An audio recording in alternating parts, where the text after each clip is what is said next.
हर हर महादेव। जय शिव शंभु। श्री शिवाय नमस्तुभ्यम। कैसे हैं आप लोग? आशा करते हूँ महादेव की असीम कृपा आप सभी को प्राप्त हो और आप सभी स्वस्थ हो, अच्छे हो। इसी कामना के साथ आज हम सुनेंगे श्रावण मास की कथा, अध्याय 8। ईश्वर बोले, हे सनंद कुमार, अब मैं समस्त पापों का नाश करने वाले बुद्ध और गुरु का वर्णन करूँगा, जिसे श्रद्धा पूर्वक करके मनुष्य परम सिद्धि को प्राप्त कर लेता है। ब्रह्मा जी ने चंद्रमा को ब्राह्मणों के राजा के रूप में अभिरिक्त कर दिया था। किसी समय उसने रूप तथा यौवन से संपन्न तारा नामक गुरु पत्नी को देखा। उसकी रूप संपदा से मोहित होकर वह कामना में वंशीभूत हो गया और उसे केवल अपने घर में रख लिया।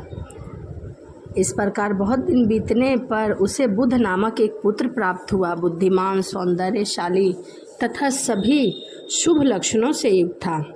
गुरु बृहस्पति को ज्ञात हुआ कि तारा चंद्रमा के घर में स्थित है। तब उन्होंने चंद्रमा से कहा कि मेरी पत्नी को मुझे वापस कर दो। अनेक तरह से समझाने पर भी चंद्रमा ने जब तारा को वापस नहीं किया, तब बृहस्पति देव ने देवताओं की सभा में जाकर देवराज इंद्र को यह वृत्तांत बताया और कहा कि हे शुक्र, आप देवताओं के राजा हैं, अतः अपनी आज्ञा से आप इसे मुझे दिलाएं, क्योंकि यह मेरी पत्नी है। अन्यथा चंद्रमा के द्वारा किया गया पाप को निसंदेह लगेगा, क्योंकि शास्त्र निर्णय के अनुसार प्रजा के द्वारा किए गए पाप भी राजा को ही भोगना पड़ता है।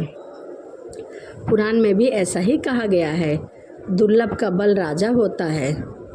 गुरु का यह वचन सुनकर चंद्रमा ने कहा, मैं आपकी आज्ञा से तारा को दे दूंगा, किंतु इस पुत्र को नहीं दूंगा। शास्त्र के अनुसार विचार करके देवताओं ने उस बुद्ध को चंद्रमा को दे दिया। इसके बाद गुरु को उदास देखकर देवताओं ने उन दोनों को वर प्रदान किया कि हे चंद्र, अब तुम घर जाओ और तुम्हारा भी पुत्र घर जाए। बृहस्पति का भी यह पुत्र है और तुम्हारा भी है। यह तुम्हारा पुत्र ग्रहों में प्रति श्रेष्ठ होगा। हे शुराचार्य, आप यह दूसरा भी शुभ वर ग्रहण कीजिए, जो कि बुद्धिमान व्यक्ति आप दोनों बुध गुरु का व्रत मिलकर करेंगे, उसकी संपूर्ण सिद्धियां प्राप्त हो जाएगी और उसकी सभी मनोकामनाएं पूर्ण हो जाएगी। इसमें कोई संदेह नहीं है। शंकर जी के लिए अत्यंत प्रिय इस श्रावण मास में आने पर जो लोग बुध तथा बृहस्पति का पूजा करेंगे वह सिद्धि को प्राप्त हो जाएंगे। इस व्रत में दही तथा भात का नैवेद्य व्रत सिद्धि में मूल हेतु है। स्थान भेद से आप दोनों की मूर्ति लिखकर पूजा करने से भी भिन्न भिन्न फलों की प्राप्ति होती है और सभी मनोकामना पूर्ण होती है। उसका पुत्र दीर्घायु होता है। यदि मनुष्य कारोबार करता है तो भी इस व्रत को कर सकता है, इस पूजा को कर सकता है और इस प्रकार पाकालय में पूजा करने से पाक वृद्धि और देवालय में पूजा करने से उनकी कृपा प्राप्त होती है। शय्यागार में लिखकर पूजा करने से स्त्री का वियोग कभी नहीं होता। धन्यगार में लिखकर पूजा करने से धान्य की वृद्धि होती है। इस प्रकार मनुष्य उन फल को प्राप्त कर लेता है। इस प्रकार 7 वर्ष तक करने से सभी मनोकामना पूर्ण हो जाती है। उसके बाद इसका उद्यापन करना चाहिए। उद्यापन के पहले दिन अधिवासन करके रात्रि में जागरण करना चाहिए। सुवर्ण की प्रतिमा बनाकर विधि पूर्वक 16 उपचारों से पूजा करने के पश्चात तिल, धृत, चारु और आपा मार्ग अश्वत्थ से युक्त समिधाओं से होम करना चाहिए। अंत में पुण्य आहुति देनी चाहिए। इसके बाद मामा और भांजे को प्रयत्न पूर्वक भोजन कराना चाहिए। इसके बाद ब्राह्मणों को तथा अन्य लोगों को भी भोजन कराना चाहिए। स्वयं भी भोजन करना चाहिए। इस विधि से 7 वर्ष तक करने से मनुष्य सभी मनोरथों को प्राप्त कर लेता है। तभी सनंद कुमार बोले कि हे भगवान, आपने जो यह कहा है, इस अवसर पर मामा तथा भांजे को भोजन कराना चाहिए। यदि बताने योग्य हो तो इसका भी कारण बताएं। ईश्वर बोले, हे सनंद कुमार, पूर्व काल में दीन तथा दरिद्र कोई 2 ब्राह्मण थे। वह दोनों मामा और भांजे थे। और वह उद्धार पूर्ति परिश्रम पूर्वक भ्रमण करते हुए दोनों किसी नगर में अन्न मांगने के लिए गए। उनके घर में श्रावण मास में प्रत्येक वार को उस वार का व्रत होते हुए भी देखा, किंतु कहीं भी बुद्ध गुरु का व्रत होते हुए नहीं देखा गया। सभी व्रतों को किया जाता था, परंतु बुद्ध और गुरु का व्रत नहीं किया जाता था। सभी वारों को सर्वत्र दिखाना पड़ा, किंतु बुद्ध गुरु का कहीं भी नहीं दिखा। इस शुभ व्रत का अनुष्ठान आदर पूर्वक करे, किंतु सनंत कुमार इसकी विधि न जानने के कारण वह दोनों दुविधा में पड़ गए और रात्रि में उन्हें स्वप्न में इस व्रत की विधि भगवान ने बता दी। इसके बाद उन्होंने उसकी विधि के अनुसार व्रत किया, जिससे उन्हें अपार धन की प्राप्ति हुई। प्रतिदिन उनकी संपत्ति दिन दुगनी रात चौगनी बढ़ने लगी। इसे देखकर लोगों को बहुत ही आश्चर्य हुआ कि आखिर यह हुआ कैसे। सभी लोगों को ज्ञात हो गया कि इस प्रकार 7 वर्ष तक करने से वे पुत्र और पौत्र आदि से संपन्न हो जाएंगे। उसके बाद उनके ऊपर प्रसन्न होकर बुद्ध और गुरु भी प्रकट हो जाएंगे। उन्होंने उन दोनों को यह वर दिया कि आप दोनों ने हम दोनों को नियमित इस व्रत का प्रवर्तित किया है, हमें इसके बारे में बताया है। आज से कोई भी इस शुभ व्रत को करे। उस व्रत की समाप्ति पर मामा और भांजे को प्रयत्न पूर्वक भोजन कराना आवश्यक है। इस व्रत के प्रभाव से उसे सभी कामनाओं की परम सिद्धियां मिलेंगी। जो व्रत के बाद मामा और भांजे को एक साथ भोजन कराएगा और अतः में चंद्र सूर्य प्राप्त उसका हमारे लोक में वास होगा। तो यह श्रावण मास की कथा थी। इस प्रकार से स्कंद पुराण के अंतर्गत ईश्वरीय सनंत कुमार संवाद में श्रावण मास महात्म में बुद्ध गुरु व्रत कथन नामक 8वां अध्याय पूर्ण हुआ। तो यहीं श्रावण मास की कथा अध्याय 8 समाप्त होता है। इसी के साथ वीडियो को समाप्त करते हैं और आपसे मिलते हैं अगली वीडियो में। राधे राधे, जय श्रीमन नारायण, हरे कृष्णा। हर हर महादेव, जय शिव शंभु, श्री शिवाय नमस्तुभ्यम। कैसे हैं आप लोग? आशा करती हूँ आप सभी स्वस्थ होंगे, अच्छे होंगे। आइए इसी के साथ वीडियो को शुरू करते हैं और आपके अपने YouTube चैनल प्रेम भक्ति में फिर से एक बार स्वागत है। आज हम सुनेंगे श्रावण मास की कथा अध्याय 9। तो आइए मन में भगवान शिव और माता पार्वती का ध्यान करते हुए आगे की कथा सुनते हैं। जीवंतिका व्रत की कथा। ईश्वरीय बोले, हे सनंत कुमार, इसके बाद मैं शुक्रवार व्रत का आख्यात वर्णन करता हूँ, जिसे सुन मनुष्य संपूर्ण आपदा से मुक्त हो जाता है।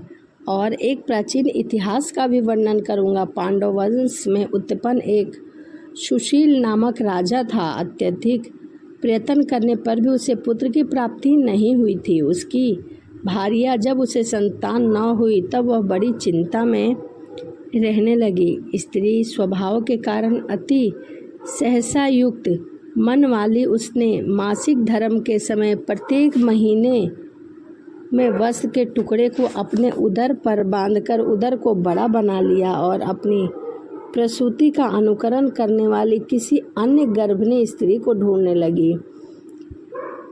देवयोग से उसके पुरोहित की पत्नी ही गर्भिणी थी। तब कपट करने वाली राजा की पत्नी ने किसी प्रसव कराने वाली को इस कार्य में लगा दिया और उसे एकांत में बहुत सारा धन देकर रानी चली गई। उसके बाद रानी को गर्भिणी जानकर राजा ने उसका पुंसवन और अनवलोभन संस्कार किया। 8वां महीना होने पर सीमोत्तनन संस्कार के समय राजा अत्यंत हर्षित हुए। इसके बाद उस पुरोहित पत्नी का प्रसव काल सुनकर वह रानी भी उसी के समान सभी प्रसव संबंधित चेष्टाएं करने लगी। पुरोहित की पत्नी पहली बार गर्भवती थी। प्रसूति कार्य के प्रति वह कुछ भी नहीं जानती थी, केवल प्रसव कराने वाली दाई के ही कहने पर आश्रित थी। तब उस दाई ने पुरोहित की पत्नी के साथ छल करते हुए उसके नेत्रों पर पट्टी बांध दी और प्रसव के समय उसे जो पुत्र उत्पन्न हुआ था वह किसी के हाथ से रानी के पास पहुंचवा दिया और इस बात को कोई भी ना जान सका। इसके बाद रानी ने उस पुत्र को लेकर यह घोषित कर दिया कि उसने एक पुत्र को जन्म दिया है। इन सब के बाद दाई ने पुरोहित की पत्नी की आंखें पर लगी पट्टी को खोल दिया और अपने साथ मांस का एक पिंड लाई थी। उसने वह उसे दिखा दिया कि उसके सामने आश्चर्य तथा दुख प्रकट करने लगी कि कैसा अनिष्ट हो गया है कि तुम्हारे अंदर से एक बच्चा नहीं मांस निकला है, तुम जीवित हो, यही बहुत बड़ी बात है। इस पर पुरोहित पत्नी को अपने प्रसव के स्पर्श चिंतन से बहुत संदेह हुआ। ईश्वर बोले, राजा ने पुत्र जन्म का समाचार सुनकर जात कर्म संस्कार कराया और ब्राह्मणों को हाथी घोड़े रथ रतन प्रदान किए। राजा ने कारागार में पड़े सभी कैदियों को बहुत ही प्रसन्नतापूर्वक छोड़ दिया कि उसका पुत्र हुआ है और नाम कर्म तथा अन्य सभी संस्कार किए। उन्होंने पुत्र का नाम प्रिय व्रत रखा। हे सनंद कुमार, श्रावण मास आने पर पुरोहित की पत्नी ने शुक्रवार के दिन भक्तिपूर्वक देवी जीवंतिका का पूजन किया। दीवार पर अनेक बालकों सहित देवी ने जीवंतिका की मूर्ति बनाकर पुष्प और माला से उनकी पूजा की। गोधूल की पीठी के बनाए गए 5 दीपक उसके सम्मुख जलाए और स्वयं भी गोधूल का चूर्ण भक्षण किया। उनकी मूर्ति पर चावल फेंका और कहा, हे जीवंतिका, मैं करुणा मई जहाँ भी मेरा पुत्र विद्यमान हो, आप उसकी रक्षा करना। यह प्रार्थना करके उसने कथा सुनी और जीवंतिका को नमस्कार किया। बालक दीर्घायु हो गया और देवी माता की श्रद्धा से भक्ति के कारण दिन रात बालक की रक्षा करने लगी। इस प्रकार कुछ समय बीतने के बाद राजा की मृत्यु हो गई। पितृभक्त उनके पुत्र ने उनकी क्रिया संपन्न की। इसके बाद मंत्री और पुरोहित प्रिय व्रत को राज्य पर विरक्त कर दिया और कुछ वर्ष तक राजा का पालन करने लगे। और राजा राज्य भोग कर पितरों के ऋणी को मुक्त करने की तैयारी करने लगे। राज्य का भार वृद्ध मंत्री पर भक्तिपूर्वक सौंपकर स्वयं के राजा होने का भाव त्याग कर उन्होंने कर्पटिक का वेश धारण कर लिया और मार्ग में निकल गए। गृहस्थ के धर्म में उन्होंने निवास किया। उस समय गृहस्थ की पत्नी को प्रसव हुआ। इससे पहले षष्ठी देवी ने उसके 5 पुत्रों को उत्पन्न होने के 5वें ही दिन मार दिया था। यह राजा उस समय 5वें दिन ही वहां गया हुआ था। राजा ने देखा कि बच्चे को ले जाने के लिए षष्ठी देवी आई। जीवंतिका देवी ने उस षष्ठी